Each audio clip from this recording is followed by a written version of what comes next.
The fog rolled across the Solomon Sea like a living curtain on the night of November 14, 1943, reducing visibility to less than 50 meters as Captain Takeshi Yamamoto stood on the bridge of the destroyer Akatsuki.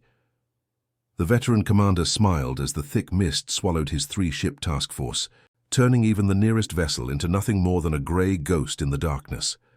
His confidence was absolute, built on 2 decades of naval service and countless engagements where superior Japanese night-fighting capability had turned darkness into an advantage.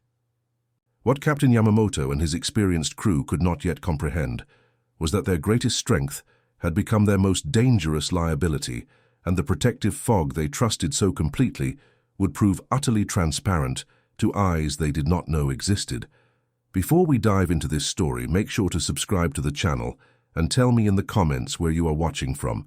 It really helps support the channel. This is the story of how a single technological advancement transformed centuries of naval warfare doctrine overnight, and how one captain's journey from absolute confidence to stunned disbelief mirrored the entire Imperial Japanese Navy's painful awakening to a new reality, where traditional advantages meant nothing against invisible electronic eyes. Lieutenant Kenji Sato moved carefully across the fog-slicked deck, his hand trailing along the cold steel railing as he made his way toward the bridge. At 26 years old, he had already survived 7 major engagements in the South Pacific, and the thick fog filling the air around him felt like a protective embrace. He had been raised on stories of how Japanese naval crews, trained to fight in darkness with superior optics and night vision techniques, had dominated every navy they encountered. The fog was simply darkness made visible, and it belonged to them. Captain Yamamoto reviewed their mission orders one more time as Sato entered the bridge. 3 destroyers carrying critical supplies and reinforcements to the garrison at Bougainville, traveling under cover of weather that would make detection impossible. American patrol aircraft would be grounded, and their surface vessels, dependent on visual sighting, would be as blind as newborn kittens in these conditions. The Americans had numbers, certainly. Their industrial capacity produced ships at a rate that seemed almost supernatural. But numbers meant nothing if you could not find your target. The captain had personally verified the meteorological reports 3 times. The fog bank would persist for at least 8 more hours, giving them more than enough time to complete the supply run and return to base before dawn. His crew of 198 men had drilled endlessly for precisely these conditions, learning to navigate by compass and dead reckoning, communicating between ships with carefully shielded signal lamps that could only be seen at extremely close range. Sato said, his voice carrying the same quiet confidence that permeated the entire ship. "We maintain current course and speed. We will reach the delivery point 45 minutes ahead of schedule. The seas are cooperating beautifully." Yamamoto nodded, his eyes scanning the impenetrable wall of fog beyond the bridge windows. Somewhere out there, his 2 companion destroyers maintained their positions, invisible but precisely where they should be. He had served with both commanders for years, trusted them implicitly. Together, their 3 ships carried 400 tons of ammunition, medical supplies and food that would keep the Bougainville garrison operational for another month. The mission was critical, and the conditions were perfect. What the captain did not know was that 120 kilometers to the south, a very different type of crew was watching his task force with perfect clarity. Lieutenant Commander James Patterson wiped his palms on his uniform trousers and leaned closer to the glowing cathode ray tube display in the cramped radar room aboard the destroyer USS Fletcher. The greenish light painted his face with an otherworldly glow as he studied the 3 distinct blips moving across the screen with mechanical precision. Each pulse of the rotating antenna brought fresh data, and the picture was unmistakable.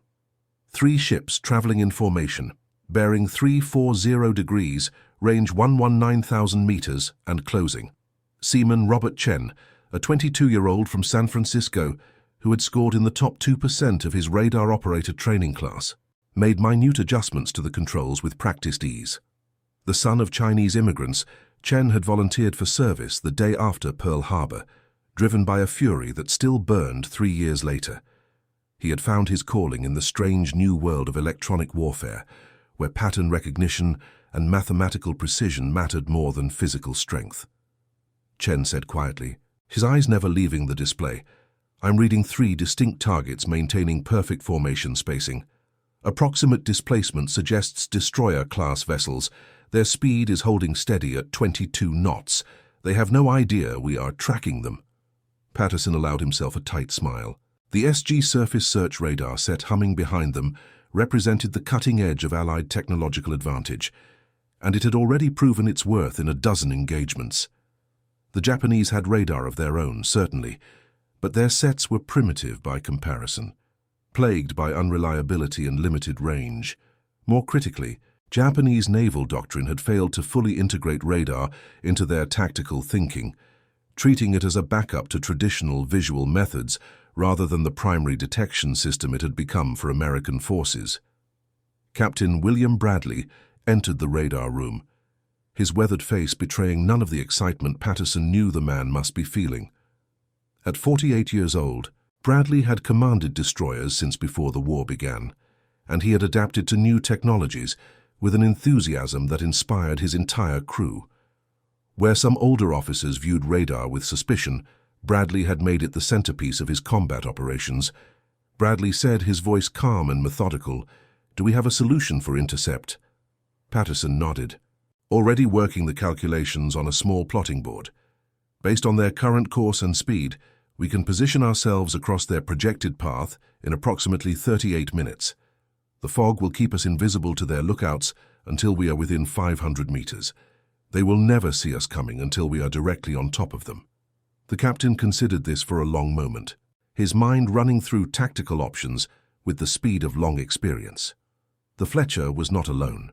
2 sister destroyers, the Nicholas and the O'Bannon, cruised in formation 3,000 meters to port and starboard, all 3 ships connected by radio communication and guided by the Fletcher's radar picture. 9 5-inch guns, dozens of smaller caliber weapons, and torpedo tubes carrying Mark 15 torpedoes. Against 3 Japanese destroyers caught completely by surprise, the advantage would be overwhelming. Bradley said finally, "Bring us to general quarters silently. No klaxons, pass the word by telephone. I want every man at his station, but I want our friends out there to remain completely unaware of our presence until the last possible moment." As the Fletcher's crew moved to battle stations with practiced efficiency, Captain Yamamoto remained blissfully confident on the bridge of the Akatsuki.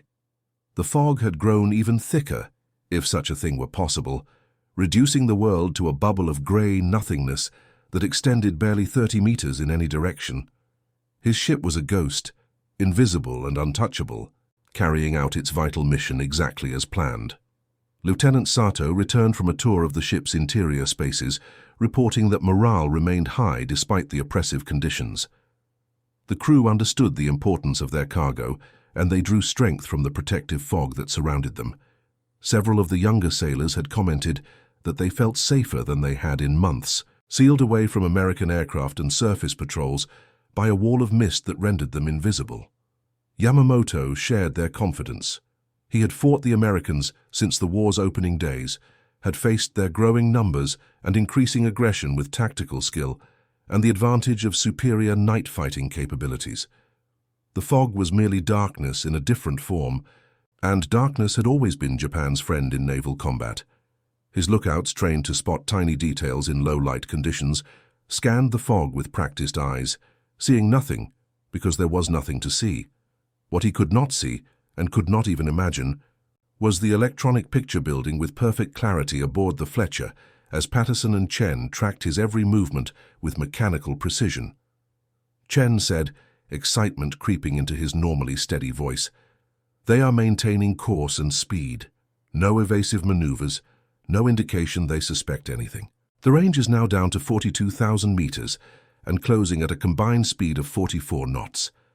Patterson felt the familiar tension building in his chest, the pre-combat adrenaline that every sailor knew. The radar picture showed the tactical situation with a clarity that would have seemed like magic just a few years earlier. 3 enemy ships, perfectly positioned, completely unaware of the ambush developing around them. It was like watching a chess game where only one player could see the board. The Japanese had entered this war with significant advantages. Their Type 93 torpedo, which Allied sailors had grimly nicknamed the Long Lance, was the finest naval torpedo in the world, capable of traveling 40,000 meters at 48 knots, with a warhead containing nearly 500 kilograms of explosives. Their optical equipment was superb, their crews expertly trained in night combat. For the first year of the war, these advantages had translated into victory after victory. But technology moved faster than doctrine, and the Japanese Navy had failed to recognize that the fundamental nature of naval warfare was changing beneath their feet. Captain Bradley stood in the Fletcher's pilot house, watching the fog swirl past the windows while mentally composing his attack plan. The radar picture was being continuously updated and communicated to his two companion ships via secure radio channels. All three destroyers were moving into position with mechanical precision, guided by electronic eyes that rendered the fog meaningless. Bradley said to his gunnery officer, "Prepare firing solutions for all main batteries. I want the first salvo to be perfect. We may only get one chance before they react, and I intend to make it count. Radar ranging will provide exact distances. The fog will actually work in our favor, hiding muzzle flashes and making it difficult for them to determine our exact position even after we open engagement." Lieutenant Commander Patterson climbed to the bridge, bringing the latest plotting data with him. The tactical picture was developing exactly as projected. In 12 more minutes, the Fletcher and her sisters would be positioned in a perfect ambush configuration, with the three Japanese destroyers sailing directly into a trap they could not detect. The contrast in situational awareness between the two forces was absolute. Aboard the Akatsuki, Captain Yamamoto continued to navigate by compass and dead reckoning, trusting in his crew's training and the protective fog that surrounded them.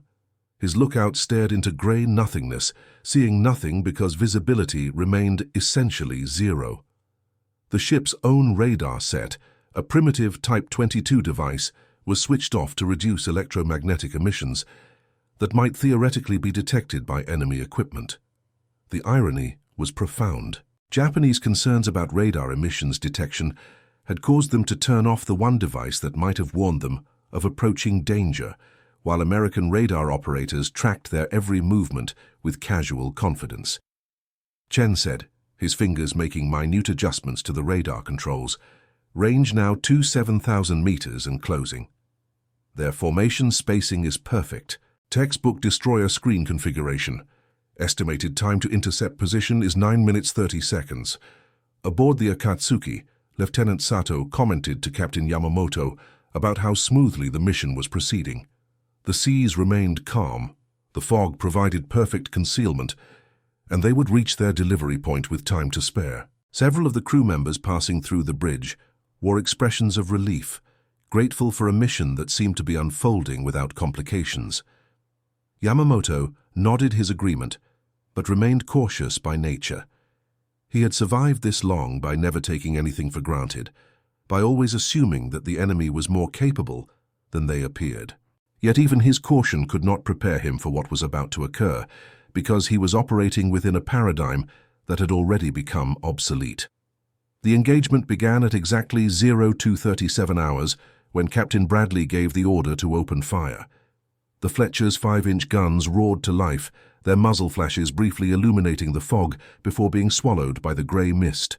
The shells, guided by radar-derived firing solutions, crossed 23,000 meters in 28 seconds before impacting along the Akatsuki's starboard side. The effect on Captain Yamamoto and his crew was electrifying and terrifying in equal measure. One moment they had been steaming through protective fog, invisible and untouchable. The next moment, shells were impacting against their ship with shocking accuracy, arriving from a direction where no enemy should exist. Yamamoto shouted, his mind racing to comprehend what was happening, but there was nothing to see except fog and darkness, no muzzle flashes to mark enemy positions, no visual reference points to guide a response. It was like being struck by the hand of an invisible god. Lieutenant Sato rushed to the communications station, desperately trying to coordinate with their companion ships, while also attempting to understand how the enemy had found them. The fog remained as thick as ever, visibility still measured in mere meters, yet the Americans were engaging with an accuracy that suggested perfect knowledge of their position. The second salvo arrived 30 seconds after the first, and this time the shells found even more critical areas. The Akatsuki's forward gun mount took a direct impact, putting it out of action instantly. Fire erupted from the damaged area, the flames casting an orange glow through the fog that only served to make them an easier target for the attackers they still could not see. Patterson watched the radar display as the 3 Japanese ships broke formation, each attempting independent evasive maneuvers. But their movements were tracked with perfect fidelity by the SG radar, each course change displayed in real time on the glowing screen. The fog that had seemed like such perfect protection was revealed as utterly meaningless against electronic detection. Chen said, maintaining his professional calm despite the intensity of the engagement, Target 1 is altering course to port, speed increasing to 28 knots. Target 2 is executing emergency turn to starboard. Target 3 maintaining original course but increasing speed. All targets remain clearly tracked despite evasive maneuvers.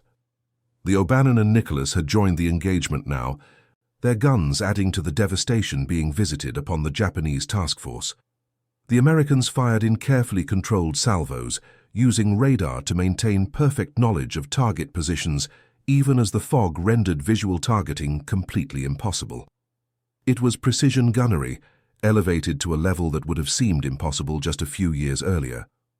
Aboard the Akatsuki, Captain Yamamoto finally understood what was happening, and the realization struck him with the force of a physical blow.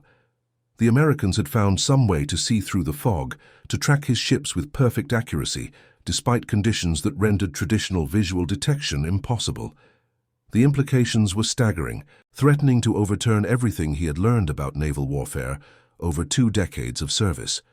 Yamamoto ordered, his voice tight with the strain of command under desperate circumstances, all ships execute dispersal pattern 7 and increase speed to maximum.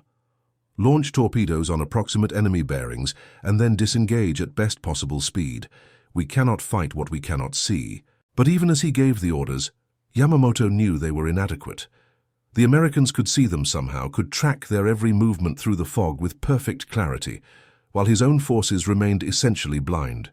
It was not a battle, but a massacre, and there was no tactical solution to being fundamentally outmatched in the most critical area of naval combat: information. The Japanese torpedoes, launched in desperation toward approximate enemy positions, missed their targets by thousands of meters. Without accurate targeting data, even the vaunted long-lance torpedoes were useless, their range and power meaningless if they could not find their targets. The American ships, guided by continuous radar tracking, maneuvered around the torpedo spreads with ease, never breaking contact with their quarry. Lieutenant Sato, his face illuminated by firelight from the damaged forward section, approached Captain Yamamoto with a report that confirmed what they both already knew. 2 of their 3 ships had sustained serious damage, their combat capability severely degraded.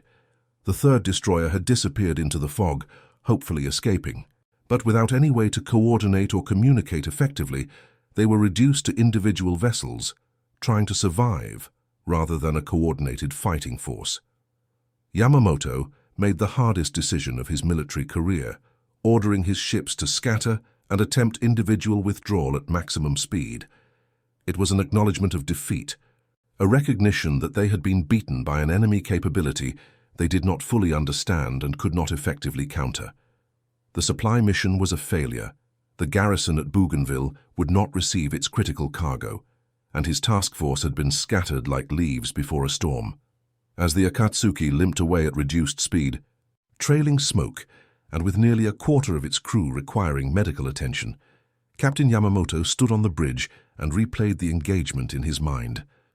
They had done everything correctly according to established doctrine.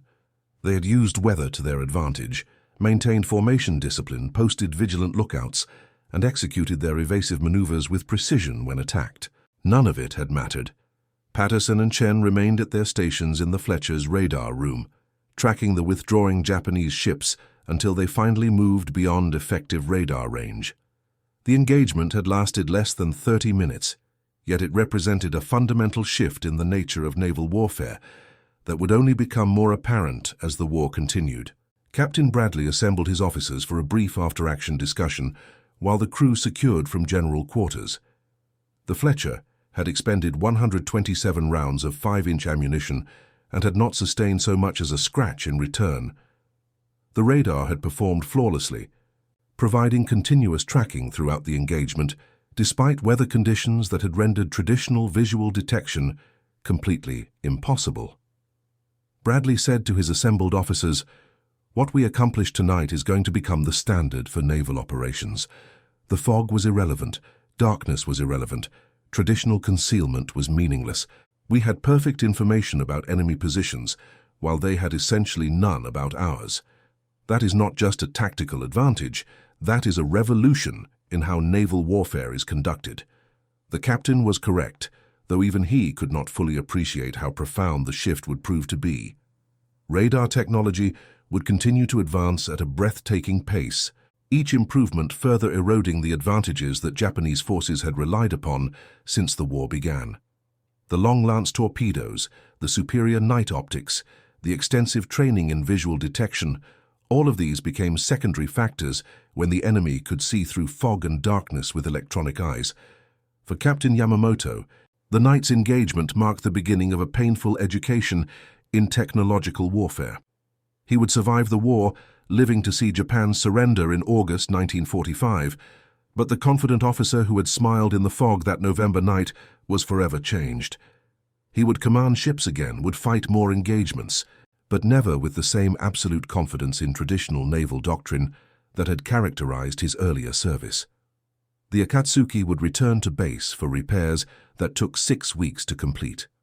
During that time, Yamamoto filed detailed reports about the engagement, describing how the Americans had tracked his ships through conditions that should have rendered detection impossible. His reports were read by intelligence officers who were beginning to understand that the Allies had developed radar capabilities far beyond what Japanese forces possessed. But understanding the problem and solving it were two different things, and Japanese industry lacked the capacity to match American technological advances while simultaneously maintaining existing operations. Lieutenant Sato would be transferred to a cruiser operating in the Philippines, where he would survive until April 1945 before being evacuated due to injuries. He would later describe the fog engagement as the moment he first understood that Japan was fighting a war it could not win, not because of any lack of courage or skill among its sailors, but because the industrial and technological gap was simply too wide to bridge. Seaman Chen would continue operating radar equipment aboard the Fletcher until the war's end, participating in 17 more surface engagements.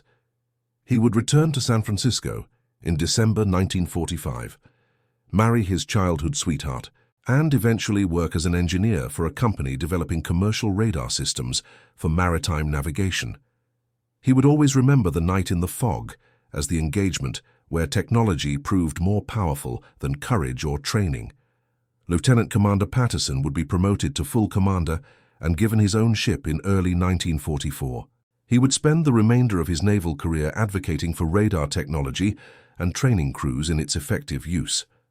His post-war memoir, published in 1953, would include a chapter about the fog engagement, describing it as a perfect example of how information superiority could transform tactical situations. Captain Bradley would retire from the Navy in 1951 as a Rear Admiral, having commanded increasingly larger formations as the war progressed. His final assignment before retirement was helping to develop doctrine for integrating radar technology with naval aviation, continuing the revolution that had begun with simple surface search sets like the one aboard the Fletcher. The engagement in the fog on November 14, 1943, was not historically significant in terms of ships destroyed or casualties inflicted. It would barely merit a footnote in comprehensive histories of the Pacific War, but for the men who participated, it represented something profound, a moment when the old rules stopped applying and new realities became undeniable. Japanese naval doctrine, built on decades of tradition and refined through years of combat experience, had encountered a technological capability that rendered much of that tradition obsolete. The fog that had seemed like such perfect protection was revealed as utterly transparent to electronic eyes. The careful training in night vision and visual detection became secondary when the enemy could track movements with radar. The advantage of superior torpedoes meant nothing when targeting data was fundamentally unreliable. The American forces, meanwhile, had embraced new technology with an enthusiasm born of necessity and supported by industrial capacity that could deploy innovations across entire fleets. The SG radar sets that made the fog engagement possible were being installed on dozens of ships every month, creating a systematic advantage that only grew more pronounced as the war continued. Japanese forces would occasionally achieve tactical successes through courage and skill, but they were fighting against an opponent that could see in darkness, track through fog, and coordinate forces with a precision that traditional methods could not match. In the decades following the war, naval historians would identify radar development as one of the key technological advantages that enabled Allied victory in the Pacific. The Battle of the Philippine Sea, the various engagements around Guadalcanal, the surface actions in the Solomon Islands, all of these demonstrated how electronic detection had transformed naval warfare. Ships that had seemed invisible to traditional lookouts showed up as clear blips on radar screens, their positions tracked with mechanical precision regardless of weather or lighting conditions. For Captain Yamamoto, standing on a dock in Yokosuka after the war ended, watching American occupation forces move through a defeated Japan, the memory of that foggy night remained vivid. He had been so confident, so certain that the fog would protect his task force from detection. The shock of those first shells arriving from an invisible enemy, the frustrated attempts to respond to attackers he could not see, the bitter recognition that traditional naval warfare had been fundamentally transformed by technology he barely understood. He would tell the story to his grandchildren years later, describing how confidence and experience had proved meaningless against an enemy who possessed better tools. It was a lesson about hubris, certainly, but also about the pace of technological change and the danger of assuming that traditional advantages would remain permanent. The fog had been real enough, thick and concealing, but it had protected nothing because the Americans were not using their eyes to see. The Solomon Sea returned to peace in August 1945, its waters no longer contested by warring fleets. The fog still rolled across its surface on humid nights, creating the same conditions that had given Captain Yamamoto such false confidence. But the ships that would eventually travel those waters in peacetime carried radar as standard equipment, the technology having become so ubiquitous that it was impossible to imagine navigating without it. And that concludes our story. If you made it this far, please share your thoughts in the comments. What part of this historical account surprised you most? Do not forget to subscribe for more untold stories from World War II, and check out the video on screen for another incredible tale from history. Until next time.